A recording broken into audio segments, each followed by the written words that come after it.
बचपन के प्यारे जानू याद सतावा मोहनी सूरतिया तोहर बहुत रोवावा बचपन के प्यारे जानू याद सतावा मोहनी सूरतिया तोहर बहुत रोवावा जिंदगी बनैनी समसान जिंदगी बनैनी समसान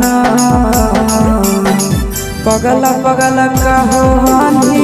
पगले बनैनी